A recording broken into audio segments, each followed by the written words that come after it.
welcome. So this is my show. It's called I'm Happy About the Sky. And I made a small publication that has drawings and little stories about the pieces. So I will point out the pieces and also read a little bit from here. So this is the first piece. And so this is like a character with a long nose, and he's the one who's saying, I'm happy about the sky. So he's kind of like leads you into the exhibition with a little cheeky line about being happy about the sky, but since he has a long nose, he's not a trustworthy narrator. The second piece here is called Man Catcher, and it's a sort of faux bois design with this object which is spiraled around, which could be a rose, could be little mice, or could be sperm, as you want to interpret it. So on this one I have a text. Walking down the street in the tropics on a sunny day after a week of rain. Is thought action, or is it all staged? Children and dogs are happy about the grass, but mortals must fill in the holes and replant.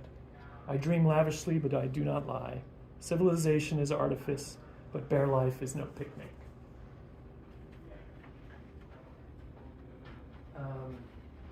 Here I have my little flower. And here is a portal.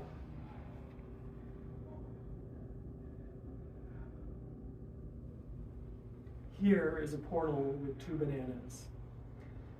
It's a portal in red and blue and black. There's also a portal here, and this piece can also be a portal. It's both an escape and a trap. You can't go back once you open the door and step through. It's not always a leap or a tight fit. It can be smooth and sweet. It can be a cold January with no food. On this side, you have to match your vision with what others are willing to accept for you. On the other side are bananas and blueberries and fields of flowers.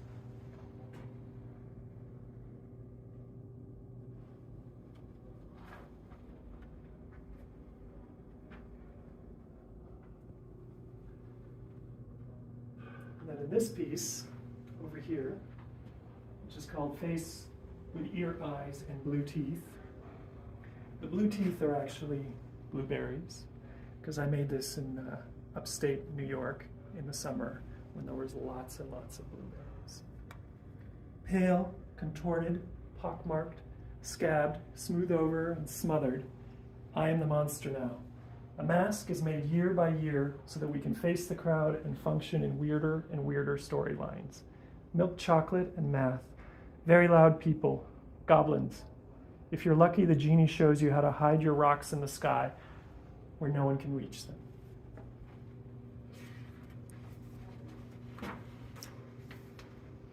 And this piece, which is actually the last piece I completed for the show, it's called Sisyfoot, because he's a sort of frog-footed creature with a Sisyphus rock hanging off this weird strap.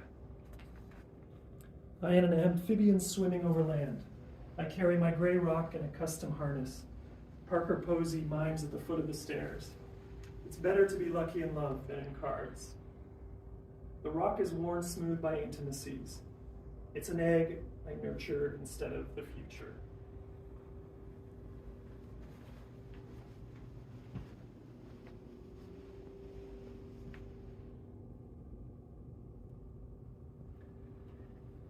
And then there's 2 sets of shoes, red shoes, blue shoes.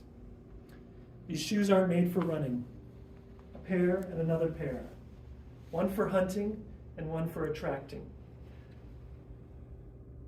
Claws and flares, lichens that scrub the air, trout running upstream. The beautiful male birds that came from dinosaurs. The hockey skates of pretty girls and the bullies. Lists and lists of reasons. Abuse or adventure, or very little after all.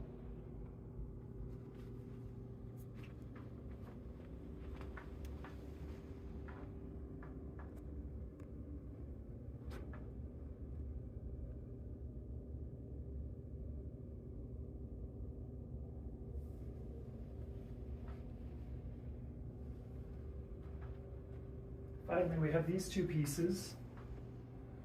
This one is a sort of buoy. It's called green buoy. And this one is called keeper. It's always good to be alive, even if life on the ground is all tied up in knots and jammed together. It's a keeper, or it keeps you afloat.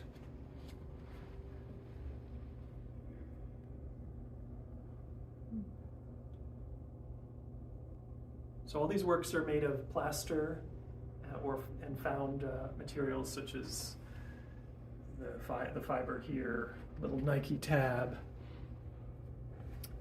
This keeper is a Velcro object used by construction workers to hold their tools off of them. Ropes, metal and wood, chain.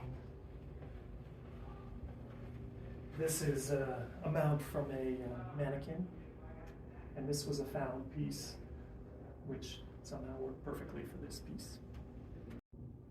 So a lot of these objects have a strange relationship to the unconscious because I'm not always sure where they come from, the very ideas. They seem emergent from the materials, which is a bit voodoo, but there's no other way to really talk about it. Sometimes I do dream about the objects, which makes me feel like they just have their own volition and want to emerge, which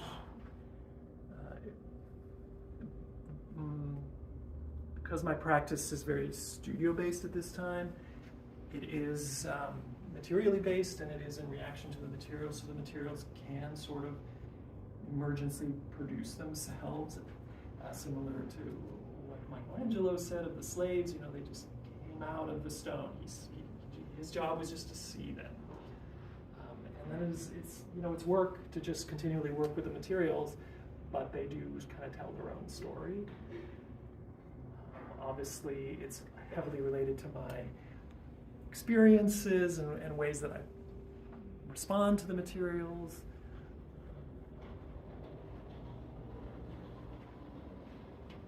And things like this, the iconography that I've collected at times, which are often dealing with portals, circles, and phallic objects, which can play in different ways. This is like both penis and balls, if you want to look at it that way, but it's also very playful and probably PG safe, unless you're really looking for it. A lot of the works do have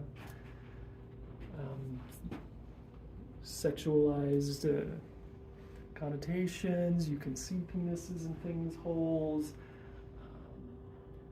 but that's less foregrounded necessarily, but is more something that I just think should be acknowledged more in art, that sexuality is an energy that pervades everything, and to not talk about it is weird. This piece might be a little more conceptual since it so clearly references Sisyphus carrying a rock up the hill. It's very playful and funny, and this is a piece that children love a lot, but then it also has this narrative of being like burdensome. The rock, I say, is smoothed out because it's sort of felt a lot of trauma in life. Like it contains all the like past relationships I've had, but it's also an egg, so it kind of contains the possibility of a future. And the frog, again, like I had this idea of doing a very long-legged creature, but I didn't know what it would be like. And when I started making feet, they just came out as these frog feet, which is an amphibian kind of idea, moving between states, water-bound, land capable, all kind of resonated with me to have this creature. But then it has this head that is just like a block, a total dark block. So it's kind of this constant approaching something familiar, but then becoming weird because it's both mobile, but then also kind of just a dumb brick where your head should be. This was a part that didn't make it onto another object, and just became a nice little extra when I was installing the show. So most of these works come from a kind of iterative practice where I start with a very simple idea, like I want to make a lattice, and then I play around with materials and techniques and finishes till it's something that just feels right. And I often make things separately and put them together, tryouts, and then when they feel good, I keep them. And then at the very end, I write stories about them. So they don't start from a conceptual space, they start from a play space and an exploration, and then they get to a place where I'm like, it's now a kind of a creature outside of me, and I look at it and think about what it's doing, why it's here. And in that sense, they are imaginary things from me, but once they come out, they have their own lives and they have their own thoughts. And I think a lot about like what that is, and like why they're so strange, and what they would be doing in the world if they truly had agency. I don't think they're magical objects. They are just objects that are signs that allow us to dream about other things, other stories. So I provide some stories, but also I'm really happy when people come and bring their own stories to the work, tell me about how the objects feel to them and remind them of things. The objects very often have something to do with bodies, so people do respond bodily. Like, for instance, this piece, it could be a scar. There's a lot of puckering. People have told me that it reminds them of, you know, certain traumas that they have had experienced.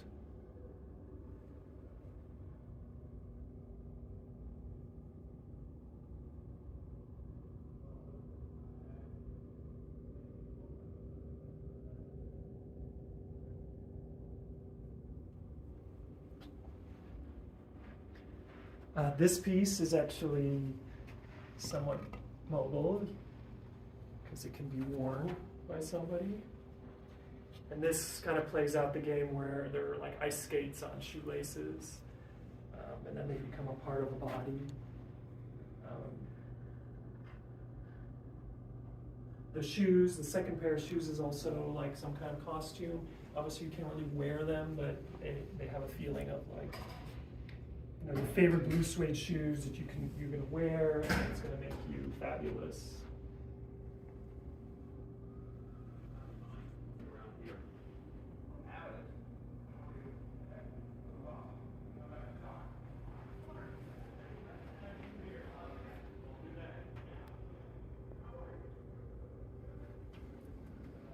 Thank you.